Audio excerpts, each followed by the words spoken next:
शरणो शरीरं कर्वापि तेजस्विनावधीतमस्तु मा विद्विषावहै। ॐ शान्ति शान्ति शान्ति। अखण्डमण्डलाकारं व्याप्तं येन चराचरं तत्पदं दर्शितं येन तस्मै श्रीगुरुवे। गुरुर्ब्रह्मा विष्णु गुरुर्देव महेश्वर गुरुर्साक्षात् परब्रह्म तस्मै श्री।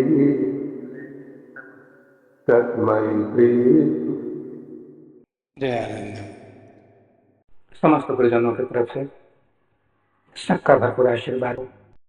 पिछले एकादशी को हम लोगों ने मणिपुर चक्र के भेदन की क्रिया सीखी। ये मणिपुर चक्र अग्नि प्रधान और रूप प्रधान चक्र है।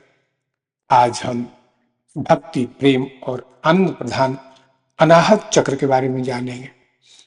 अनाहत का अर्थ होता है जो कभी भी आहत होकर बिखरा नहीं हो, अर्थात जिसने कभी भी अपने स्वरूप का त्याग नहीं किया हो, जो सदा एक रस रहा हो। और ऐसा एकमात्र प्रणव है ओंकार। ओंकार के 10 खंड है। ओंकार का बिखराव जब होता है तो ये 10 खंड हमें अनुभव होते हैं ध्यान में, लेकिन ये 10 मिलकर जब ओंकार बनते हैं तब इसमें कोई बिखराव नहीं। इसी को अनाहत कहते हैं। इस चक्र को हृदय प्रधान कहा गया है। इसका केंद्र नीला है, 12 पंखुड़ियां हैं। इनमें क ख ग घ ङ च छ ज झ य ट ठ ऐसा लिखा हुआ है। इस चक्र का आकार 2 त्रिभुजों से मिलकर बना है, अर्थात षटकोणीय। बीज मंत्र यंग है, जो सबसे प्रधान चीज है कि इसके अधिष्ठात्र देवता हैं ईश। ईश ईश्वर के उस स्वरूप को कहते हैं जो अवतरित होकर संसार में प्रेम और भक्ति की धारण करने के लिए आता है, वो ईश है। और जो देवी है वो काकिनी है। काकिनी देवी प्रतीक है सौभाग्य की। तो इस चक्र को नारी प्रधान कहा गया है, सुहाग प्रधान कहा गया है। ये इसलिए कहा गया है कि कुंडलिनी जब अपने सारे चक्रों का अतिक्रमण करते हुए, सब पर विजय प्राप्त करते हुए मणिपुर से चलकर अनाहत में पहुंचती है, तब पिया की याद आती है, तब अपने प्रीतम की याद आती है, और तब बीती जिंदगी याद आती है। क्या किया मैंने? मैं अपने घर को भूल गई, मैं अपने प्रीतम को भूल गई, अपने स्वामी को भूल गई। तो यहां आकर एक विरह पैदा होता है।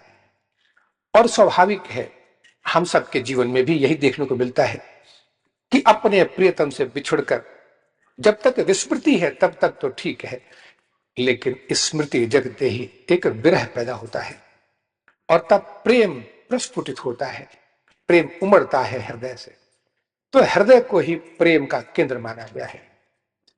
और काकिनी देवी प्रतीक है उस सुहाग की, उस सौभाग्य की, जो हर इच्छा को पूर्ति करती है। तो साधना प्रेमियों, इसका अर्थ इतना ही जान लें कि हम जब तक अपने स्वरूप से अलग हैं, जब तक अपने प्रीतम से अलग हैं, तब तक संसार में इच्छित वस्तु की कामना करके भी इच्छाएं पूरी नहीं होती हैं। इच्छा तत्काल पूरी होगी अगर अनाहत में प्रवेश हो जाए। अब सोचिए जरा कि इच्छा कब पूरी होती है, इसको अच्छी तरह समझें। हम सभी इच्छा करते हैं, जब भी मंदिरों में जाते हैं, पूजन करते हैं, तो हाथ जोड़कर सिर्फ भगवान से, देवी से, मां से कुछ मांगते हैं, और ये स्वाभाविक चीजें हैं साधना में। तो अब जरा इस चीज को सोचें कि क्या मांगने से वो चीज मिली हमें? और तब उत्तर अंत में सिर्फ यही मिलता है कि नहीं मिला। अनेक चीजें मांगी, नहीं मिला। हो सकता है कुछ एक मांग के अनुसार मिल गई हो, तो क्यों नहीं मिलता, इस क्यों का उत्तर ढूंढना होगा। क्योंकि यही एक ऐसा प्रश्न है जो नास्तिकता पैदा करता है जीवन में। मैंने ईश्वर से मांगा, सारी जिंदगी पूजा की मैंने, मेरा मंदिर है घर में, और मैंने मांगा तो ईश्वर ने नहीं दिया, तो इस क्यों का उत्तर ढूंढना होगा। तो प्रश्न है कि हम अपनी इच्छाओं को दो तरह से प्रयोग करते हैं। दो तरह की इच्छाएं होती है। अब पहली इच्छा होती है कि वो अपने ऊपर निर्भर होता है। इच्छा का पूर्ण होना अपने ऊपर निर्भर होता है। और दूसरी है कि उसका पूर्ति होना दूसरे पर निर्भर होता है। तो साधारण प्रेमियों, अगर हमारी इच्छा दूसरे पर निर्भर करती है, दूसरे की इच्छा पर, दूसरे की कृपा पर, तो वो किन अवस्थाओं में होता है, और कब ऐसी अवस्था होगी कि हमारी इच्छा हमने मांगा और तत्काल पूरी हो जाए, इसका जानना जरूरी है। क्योंकि इसका संबंध अनाहत चक्र से सबसे ज्यादा है। क्योंकि अनाहत चक्र में एक ऐसा वृक्ष है जो हर इच्छा को पूरा करता है, और उसका नाम है कल्प वृक्ष। तो कल्प वृक्ष का स्थान अनाहत चक्र है, और उसकी देवी है काकिनी देवी।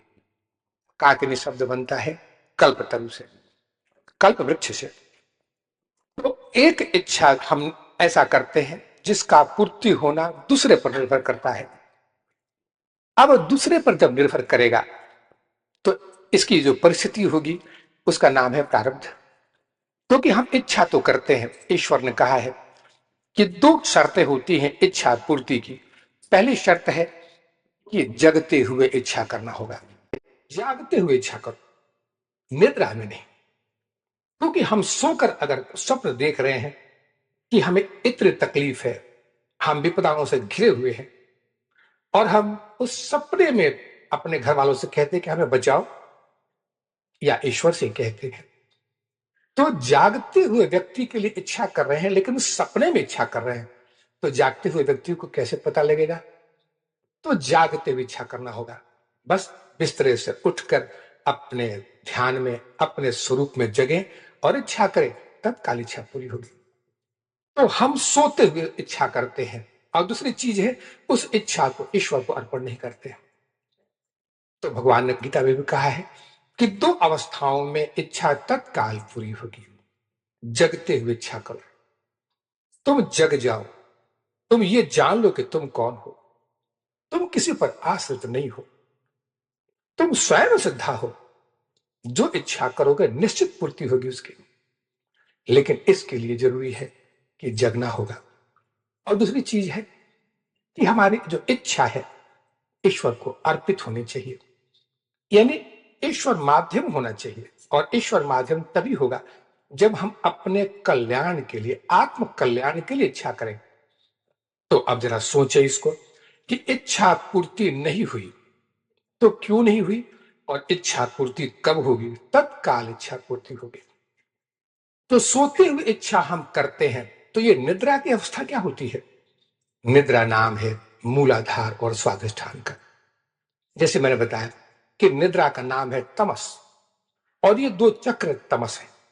पिछली एकादशी को व्याख्या हुई थी कि मूलाधार और स्वाधिष्ठान ये तामसी चक्र हैं, और तमस माने निद्रा।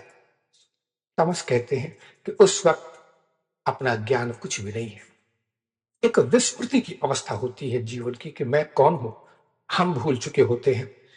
तो हम सो रहे हैं, दो अवस्थाओं में इच्छा पूर्ति नहीं होती है, यानी मूलाधार में और स्वाधिष्ठान में। क्योंकि ये परतंत्र अवस्था है, हम जगे हुए नहीं हैं। तो हम इच्छा तो करते हैं, और इच्छाएं पूर्ति होती हैं प्रारब्ध के अधीन। हमारी इच्छा अधीन है प्रारब्ध के। तो अगर प्रारब्ध में है वो इच्छा पूर्ति, तो पूर्ति हो जाती है, और नहीं तो इच्छा पूर्ति कभी नहीं होगी साथ प्रेमियों। और तब अंदर में ईश्वर पर से विश्वास उड़ जाता है, नास्तिकता पैदा होती है। तो दो अवस्थाएं हैं, मूलाधार और स्वाधिष्ठान, ये तमस है। अब पहुंचे जरा मणिपुर में। तो मणिपुर में जैसे पिछली एकादशी को मैंने बताया कि ये अर्ध जागृत अवस्था है, यानी जो अर्ध जागृत है वो अर्ध सुप्तावस्था भी है, यानी इसमें हम आधे सोते हैं आधे जगे होते हैं। तो एक ऐसी अवस्था है जिसमें नींद भी आ रही है लेकिन हमारे अपने विवेक है, हम जगे हुए हैं। तो ये अवस्था कुछ तमस नीचे का है और कुछ सात्विकता ऊपर की है। तो इसमें इच्छाएं कभी पूर्ण होती है और कभी नहीं होती। अब ये निर्भर करता है कि कौन से संस्कार जागृत थे जब हमने इच्छा व्यक्त की। तो साधना प्रेम फिर जागृत क्या है? पूर्ण जागृत का नाम है अनाहत चक्र। अनाहत चक्र को पूर्ण जागृत अवस्था कहा गया है। और अनाहत चक्र में जब पहुंचेंगे साधना प्रेमियों हम, तो हमारा सीधा संपर्क होता है इसी कल्प तरु से, और उसकी छाया में बैठकर जो इच्छा करेंगे मिलेगा, जो कुछ इच्छा करेंगे मिलेगा। ये स्पष्ट चीज है। अब संसार में रहकर हम नाना प्रकार की इच्छाएं तो कर लेते हैं और फिर ईश्वर को दोषारोपण भी कर देते हैं कि हमने तो आपकी इतनी सेवा की लेकिन इच्छा पूरी नहीं हुई, इसलिए कि हम जगे हुए नहीं मांग रहे हैं। जिस अवस्था में हम इच्छा करते हैं वो निद्रा अवस्था है, यानी भोगों की अवस्था। अब मूलाधार में हम थे तो हम संसार के विषय भोग, मान प्रतिष्ठा, इसको मारना है, उसको नष्ट करना है, ये मेरा अमुक कार्य हो जाए, इसके लिए इच्छाएं करते हैं। तो वो मूलाधार है, वो सुप्त अवस्था है। स्वाधिष्ठान में आकर इंद्रियों का भोग है, ये भी तमस अवस्था है। यहां भी इच्छाएं पूर्ति नहीं होती है क्योंकि इसका संबंध आत्म कल्याण से नहीं है, आत्मा के उद्धार से नहीं है। तो ईश्वर उन इच्छाओं की पूर्ति करने में प्रारब्ध को अधीन कर देते हैं। और अगर पुण्य कर्म है, प्रारब्ध है, पिछले जन्मों का पुण्य है तो निश्चित पूरा होगा, और नहीं तो साधना प्रेमियों निराशा ही हाथ लगती है। तो उपाय सिर्फ इतना है कि इस कल्प वृक्ष में चले, उस कल्प वृक्ष में बैठकर इच्छा करें, क्योंकि अब हम जगे हुए हैं। तो साधना प्रेमियों ये बातें जाननी इसलिए आवश्यक है कि सुप्त अवस्था से उठना है। सुप्त अवस्था में जब तक है तब तक संसार हमेशा एक स्वार्थ की स्थिति में रखता है हमें। एक स्वार्थ को लेकर हम जीते हैं, स्वार्थ को लेकर व्यवहार करते हैं, और फिर उस वक्त ऐसा आभास कभी नहीं मिलता कि जो मैं हूं वही वो व्यक्ति है जिस पर हम आघात करना चाहते हैं, जिस पर प्रहार कर रहे हैं। तो ईश्वर के मन में सिर्फ इतना ही है कि जग जाओ। भगवान ने गीता में भी कहा है कि सारी इंद्रियों को समेटकर एक जगह इकट्ठा करो हृदय में और मेरे पास आओ और मांगो।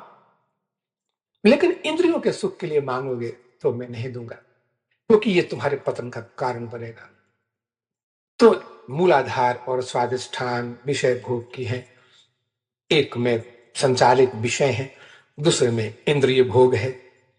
मणिपुर में कुछ जागृति है, तो मणिपुर पहुंचने वाला साधक, और खासकर वो साधक होता है जो साधना पथ पे चल पड़े हैं, जो साधना के लिए मांग रहे हैं ईश्वर से, साधना के लिए अपनी इच्छाएं व्यक्त कर रहे हैं, उनकी इच्छा ईश्वर सुनता है, पूरा करता है, क्योंकि वो इंद्रिय सुख के लिए नहीं मांग रहे।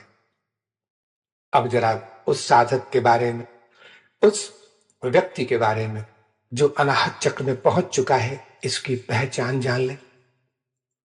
कैसे पहचानेंगे कि ये व्यक्ति अनाहत चक्र में निवास कर रहा है? हम संसार में रहते हैं, नाना प्रकार के लोगों से हमारा संबंध है, इनसे हमेशा हमारा वार्तालाप होता रहता है, लेकिन हम पहचान नहीं पाते हैं। कभी कभी बड़ी मुश्किल हो जाती है।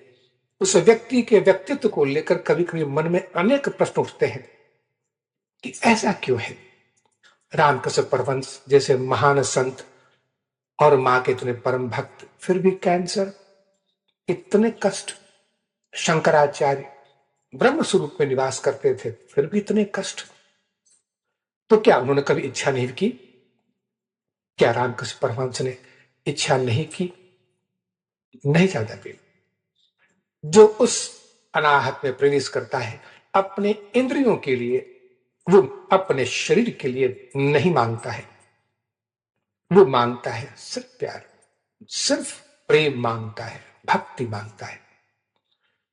तो जीवन में कभी अगर ऐसा व्यक्ति दिखे जो प्रेम की उस गंगा में निरंतर डुबकी लगा रहा हो, जिसका व्यवहार हमेशा प्रेम का है, जो प्रेम बांटता है, और ऐसे व्यक्ति विरह में होते हैं।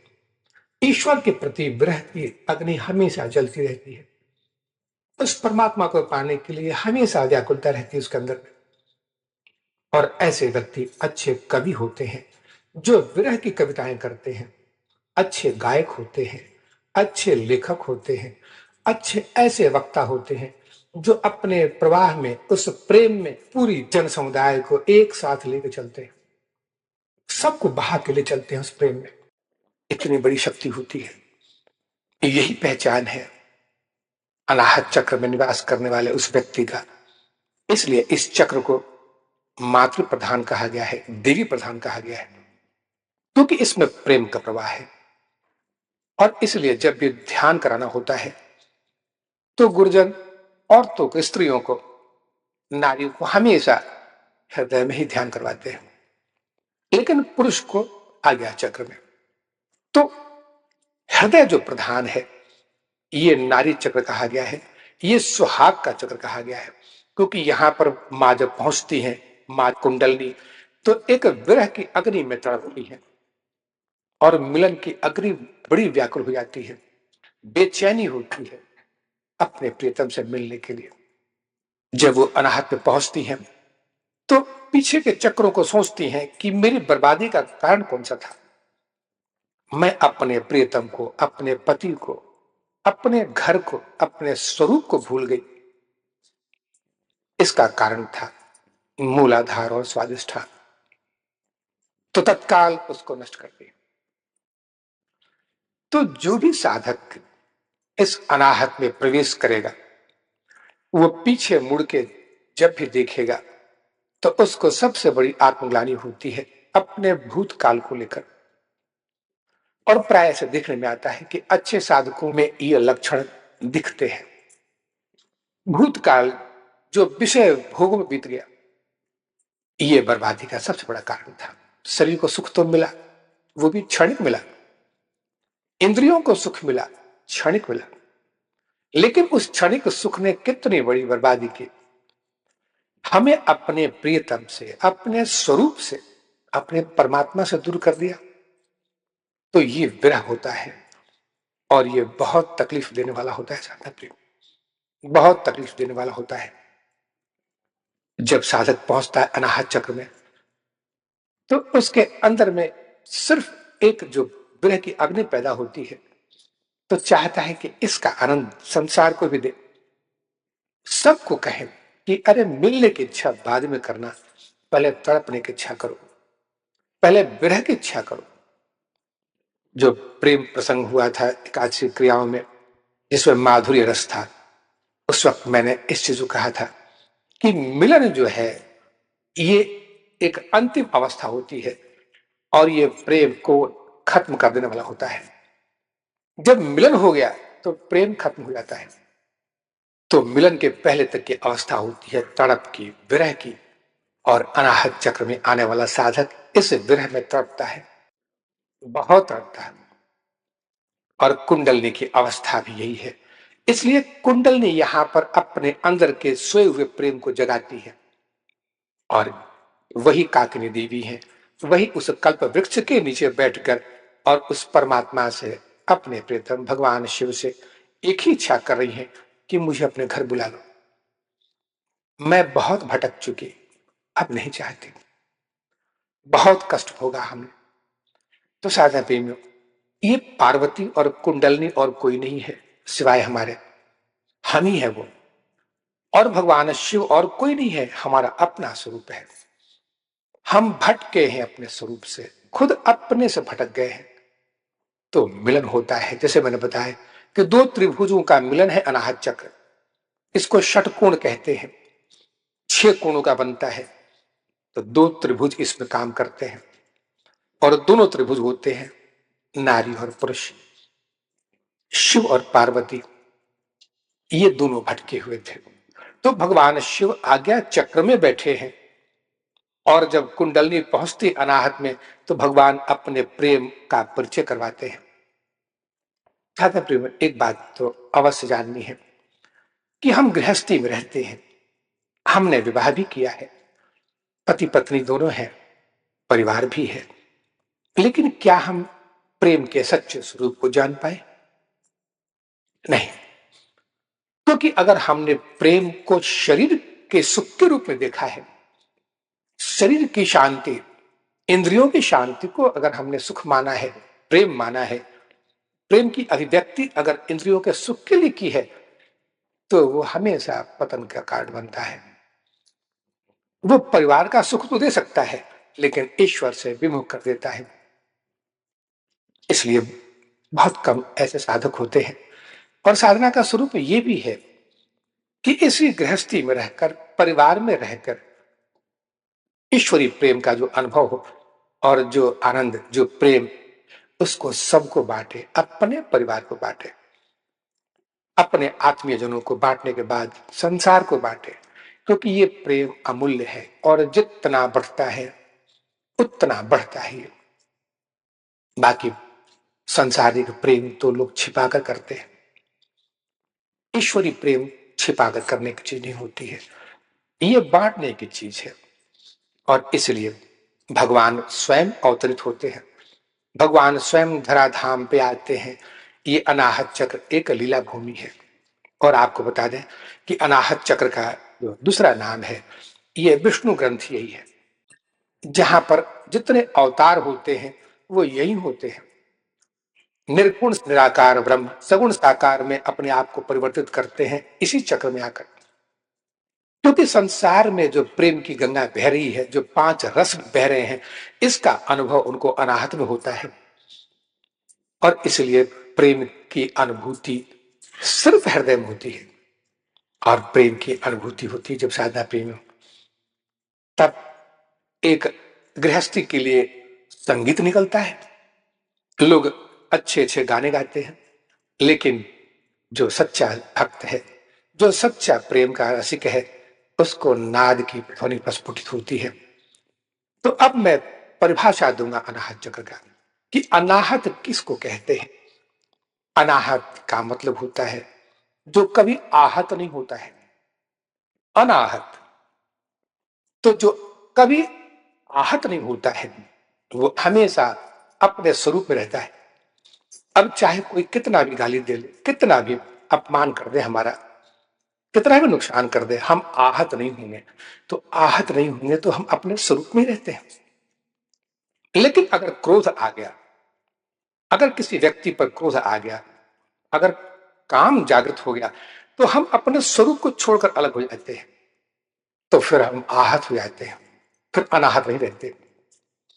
तो जो आहत हो जाए वो अनाहत नहीं हो सकता, और जो आहत हो गया उसका अधिकार भी अनाहत पर नहीं होता है, उसका प्रवेश अनाहत चक्र में कभी नहीं हो सकता। तो इसी अनाहत से नाद शब्द है। अब प्रेम दो तरह का होता है, प्रेम का स्वरूप है दो, एक व्यक्त प्रेम है, एक अव्यक्त प्रेम है। आप इसको अच्छी तरह समझ लें, क्योंकि दोनों ही प्रेमों का अनुभव हृदय में होता है, इसी अनाहत चक्र में होगा। तो संसार में जो प्रेम है, जो प्रेमी प्रेमिका एक दूसरे से मिलने के लिए जिन शब्दों का प्रयोग करते हैं और फिर जो हाव भाव प्रकट करते हैं, वो ये व्यक्त प्रेम है। और व्यक्त प्रेम हमेशा शरीरों को खोजता है, शरीरों का मिलन चाहता है वो। इसमें शरीर में गर्मी पैदा होती है, इंद्रियां बेचैन हो जाती हैं मिलने के लिए, और काम जागृत होता है और चित्त बिखर जाएगा। जो वृत्ति है चित्त की, ये बिखर जाएगी, मन अशांत हो जाएगा। मिलने के लिए, उस मिलन को पाने के लिए चित्त अगर बेचैन हो जाए, शरीर गर्म हो जाए और नाना प्रकार की कल्पनाएं कामुक आए, तो ये व्यक्त प्रेम है। तो साधना प्रेम में ये भी हृदय में होता है। तो ये संसार का व्यक्त प्रेम है। लेकिन अव्यक्त प्रेम अव्यक्त प्रेम कहते हैं, जो व्यक्त नहीं हो। तो अव्यक्त प्रेम जब प्रकट होता है तो इसी का नाम है अनाहत। अनाहत माने वो वाणी जो ओंकार की ध्वनि के रूप में निकलती है, अनहद कहते हैं इसको। अनहद को ही कहते हैं अव्यक्त प्रेम। और वो प्रेम सिर्फ ईश्वर के प्रति होता है, अपने स्वरूप के प्रति होता है। और सादा प्रेम, जिस दिन ये प्रेम हो गया अपने अंदर में, जिस दिन ये भाव जड़ी, उस दिन जीवन धन्य हो जाता है। उस दिन सिर्फ एक ही वृत्ति काम करती है, कैसे संसार का कल्याण कर दे, कैसे सबको मुक्त कर दे। इस संसार में फैली हुई ये जो विषय वासना है, जिसको प्रेम शब्द नाम दिया गया है, इसको समूल नष्ट कर दे। क्योंकि ये ऐसा अमृत है जिसको विष की तरह हम पी रहे हैं संसार में। गृहस्थी में इसी अमृत को, जो ईश्वरीय चीज है, इसको विष की तरह पी रहे हैं। जिस दिन ये भाव जग गया, अनाहत चक्र में जिस दिन ये भाव जगता है राधापी में, उस दिन ईश्वर अपने स्वरूप को खोल देता है। उस दिन प्रकृति अपने स्वरूप को प्रत्यक्ष प्रकट कर देती है। इसलिए इस प्रकृति को यहाँ काकनी देवी के रूप में, फिर वही जगदम्बा, वही मां कहते हैं कि ये शुद्ध प्रेम है। ये वही प्रेम है जो एक मां व्यक्त करती है अपने पुत्र के लिए। इसके बाद फिर सांसारिक चीजें और इसमें अशुद्धियां मिलती चली जाती है। और ईश देवता होते हैं। ईश कहते हैं भगवान का वो स्वरूप जो अवतरित होने के लिए आया है। संत ज्ञानेश्वर ने अपनी पुस्तक में लिखा है कि ईशा मसीह ने ईश शब्द इसी से लिया है। और ये ईशा शब्द को लेकर अनाहत चक्र में जब पहुंचे तो उन्होंने इसको, इसी ईश को ईशा के रूप में व्यक्त किया था। संत ज्ञानेश्वर ने इस अनाहत चक्र के बारे में अद्भुत वर्णन किया है। साधा प्रेम, प्रेम की अभिव्यक्ति वाणी से हो भी नहीं सकती है। ये वाणी का विषय भी नहीं होता है। ये विषय हृदय की चीज है। ये वाणी हृदय की होती है और वो है अव्यक्त। तो जो वाणी व्यक्त कर दे जिस प्रेम को, वो व्यक्त प्रेम है, वो विषयों से भरा होता है। तो अनाहत चक्र में जब हम प्रवेश करते हैं तो इसी का दर्शन होता है कि वास्तव में भक्ति क्या है, प्रेम क्या है और प्रेम का स्वरूप क्या है। जब साधक को इस प्रेम की एक छोटी सी भी झलक मिल जाती है, तब संसार का सारा प्रेम जो अब तक मान कर रखा था, सबसे घृणा हो जाती है। मैंने कहा ना कि ईश्वर अपने स्वरूप को व्यक्त कर देता है यहां, और इसलिए दो त्रिभुज मिलकर एक हो जाते हैं, षटकोण है। क्योंकि ईश और काकिनी ये दोनों ही अपने स्वरूप को व्यक्त कर देती हैं, और यही पूर्ण जागरण है। तो अनाहत चक्र को पूर्ण जागरण कहा गया है, इसलिए कि यहां सारे भेद खुल जाते हैं, सब कुछ एक अद्भुत दिखता है। और तब साथे प्रेम, अब कुंडली ने तो क्रोध में आकर मूलाधार और स्वादिष्ठान को भस्म कर दिया, नष्ट कर दिया। लेकिन अनाहत में आकर जब उस प्रेम में देखती हैं, अपने प्रियतम के उस प्रेम को पाती हैं, तब उन्हें लगता है कि मूलाधार स्वादिष्ठान भी ईश्वरीय चीज ही था, सिर्फ इसको विषयों के कारण गंदगी से भर गई थी। अनाहत चक्र में बैठकर अगर मूलाधार का दर्शन किया जाए साधा प्रेम, तो वही ईश्वरीय जगत है। क्योंकि सारे भोग तो ईश्वर के लिए हैं, ईश्वर के निमित्त होते हैं। ये प्रकृति ईश्वर का भोग है और हम वही ईश्वर के अंश हैं। हमारा स्वरूप वही ईश्वर है और प्रकृति माया है। तो अगर मूलाधार में गंदगी है तो ये इस गंदगी का ईश्वर से कोई संबंध नहीं है। ये जीव की अपनी देन है, अपनी दृष्टि होती है कि उसी ईश्वर को, ईश्वर की बनाई हुई सृष्टि को गंदे तरीके से भोग करता है। स्वादिष्ठान में आकर वही गंदे तरीकों से इंद्रियों का भोग करता है, जबकि ये सारी चीजें ईश्वरीय चीजें होती हैं। तो इसका ज्ञान होता है जब अनाहत में, तब जीव जग जाता है, तब यही उसकी अपनी जागृति है। और जागृति में बस कल्प वृक्ष के नीचे बैठकर एक ही कामना करता है कि प्रभु ये मेरे जिस अवस्था में मैं अभी हूं इसकी विस्मृति नहीं हो, क्योंकि अब तो लगता है कि संसार में विषय भोग और ये अशुद्धियां जितने भी जो है विकार, इनका कोई अस्तित्व नहीं है, ये है ही नहीं।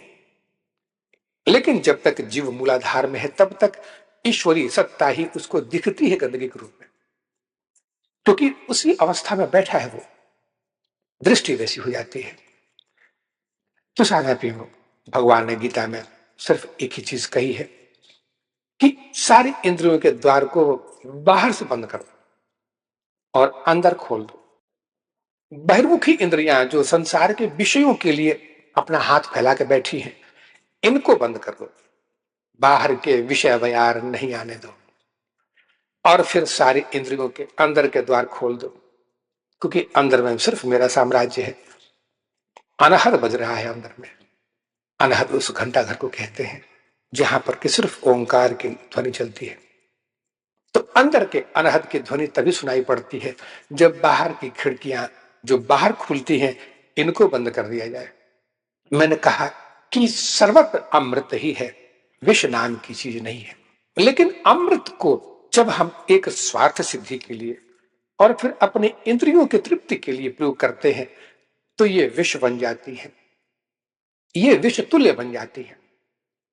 और आगे आप जानेंगे कि जो ऊपर से झरने वाला जो अमृत है, जो इसी विशुद्ध चक्र से चलता है नीचे में और मणिपुर में आकर सूर्य की गर्मी से जब तपता है तो उसका अमृतपन जब सूख जाता है, सूख लेती है सूर्य की गर्मी, तो ये अमृत ही विष बन जाता है और फिर वही जीवन को, पूरे शरीर को, इंद्रियों को नष्ट कर देता है। भोग में बन जाती है इंद्रियां, और इन इंद्रियों को अगर मणिपुर से हम इसी खेचरी से ऊपर अगर प्रवाहित कर दें तो ऊपर मणिपुर के बाद सीधा पहुंचता है अनाहत में, जहां ये अमृत उस पूर्ण शुद्ध प्रेम को दर्शाता है, शुद्ध प्रेम से परिचय कराता है, और तब शुद्ध अमृत ही पान करते हैं।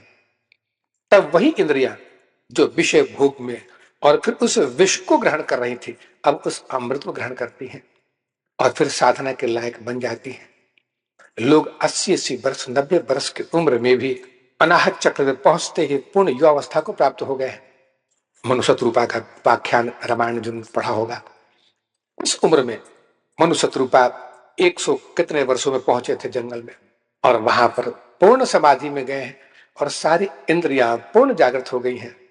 अमृत का प्रवाह जब शरीर में पहुंचता है तो इंद्रियां वही युवावस्था में पहुंच जाती हैं।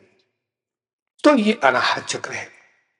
मणिपुर से यात्रा ऊपर जब चलते हैं तो पहला पड़ाव होता है अनाहत चक्र में, और अनाहत चक्र भक्ति और प्रेम में डूब जाता है। जय आनंदम।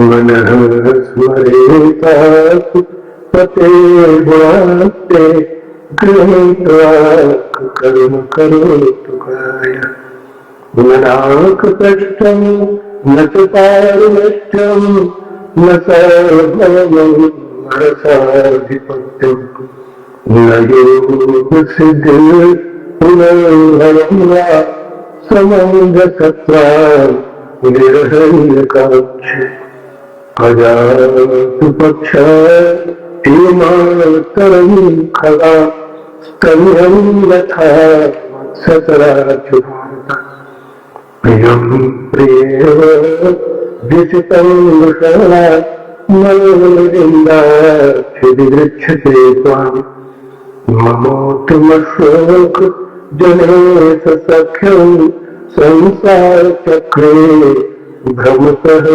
सखाभि त्वन्मायात्मा मदर्गे स्वशक्ति चित्तस्य ननाथ भूयात् अहं हरितो पादे कुमूल गातारुदातु भवदभ्युय। जय जय जय जय।